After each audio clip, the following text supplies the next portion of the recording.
The 1991 season started September 6th in El Paso. On the first play of the new year, El Paso Irvin went 80 yards. Permian trailed 6-0. But the rest of the game was all mojo. The Rockets picking up just 46 yards on the remaining 41 plays. At the half, Permian was in control 38-6 on their way to a 59-6 opening season victory. Game 2 of the season was sweet revenge for Permian. John Tyler came to town, one of only 2 teams to beat the Panthers the year before. Quarterback Stormy Case threw for 221 yards and 3 touchdowns, 2 to Tony Daniels, 1 to Will Wagner. The Mojo defense was strong once again, holding the Tyler Lions to just 164 yards. Win number 2, 35-6. Timmy Ross had his best rushing night of the season in Game 3, 109 yards, including a 50-yard touchdown run, leading the Panthers past the Amarillo Golden Sandies. At the half, Permian held a 14-3 advantage. The defense rose up to the challenge in the second half. The offense had touchdowns from Malcolm Hamilton, Alan Strambler, and Bubba Jones. Mojo was 3-0 heading to the district opener. The final, 35-3 over Amarillo. The cry of "this could be the year" was heard from the west side of Odessa for this annual inter-city rivalry. But Permian made sure in the first play of the Odessa High game, this was not the year. Hamilton at midfield. Hamilton makes one cut inside the 40. Hamilton is going to take it into the end zone. And that's a Mojo touchdown. Shortly after Hamilton made it 7-0, Ross doubled the score after a Bronco fumble. Stormy Case gets the ball and gives it back to Timmy Ross. Has blockers in front of him, has an end zone in front of him, and that's a Mojo touchdown. Timmy Ross takes it in for 6 more. And the defense. Oh, that Mojo defense. Their first shutout of the season.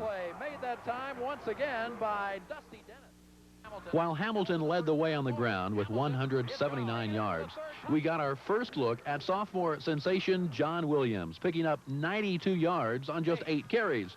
A sneak preview into a 1,000-yard season. In the end, the unbeaten streak over the Odessa High Broncos was at 27 with a 44-0 win. A break from district play produced a showcase for the offense and the defense. 68 points against Alamogordo, New Mexico was a school record. And remember John Williams? 11 carries, 225 yards. Williams down the sideline. Case makes a block. Williams is going to take it all the way. That's a Mojo touchdown. There was 552 yards of offense, 422 of those on the ground. Overmatched Alamogordo held to 90 yards, 10 on the ground.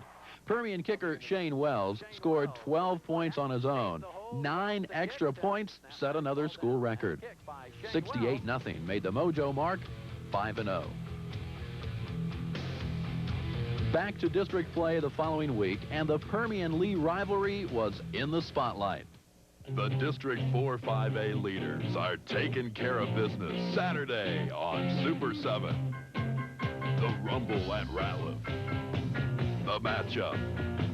The confrontation. The rivalry. No holds barred. Hot stuff getting hotter all the time. The Rebels. Mojo. Saturday, 10:30 on Super 7. But when the Panthers and Rebels hit the field, the only team rumbling over, around, and through the opposition was the mauling Mojo Express. Patton puts it in the air to Robinson. He's hit. Oh, and it's incomplete. Will Wagner, what a hit. Lord of mercy, this does rattle your chops, friends. Lee was held to 57 yards rushing, 70 total yards. The final, 33-0. One of the more satisfying wins of this championship season. Is it possible for a team to play an entire game and not pick up a first down? Well, it was on October 18th when Abilene fell short against the Mojo D. The Eagles had 11 yards of total offense, a record for the defense. The shutout was spoiled by a fumble return late in the game, but the 56-7 domination was starting talk that this team could be the best ever for Permian. Week 8 of the season, and Permian was starting to coast to a district title. The Midland High Bulldogs came to Ratliff Stadium. Will Wagner's 18-yard reception in the second quarter helped Permian build a 31-0 halftime advantage. The final of 38-13 put the Permian record at 8-0. November 1st, San Angelo Stadium. The battle of unbeatens in District 4-5A. Permian and San Angelo Central went into the fourth quarter tied at 7. And what a fourth quarter it was. It's a foot race to the end zone. One man clipped him, but that's a Mojo touchdown. There's a kick by Shane Wells. Taken at the 5, fumble on the play. It's on the turf, and Permian recovers. Up the middle, and into the end zone. That's a Mojo touchdown for Malcolm Hamilton. Receivers are wide to left side for Shea Morenz. He's hit once in the backfield, gets away. Now he's going downfield for Carroll. It's completed. The Bobcats have scored. No, they're going for 2 on the fake. Permian smells it out. It's in the end zone. It's good. It's good for 2. Permian fans were numb when it was over, but the perfect season was still intact.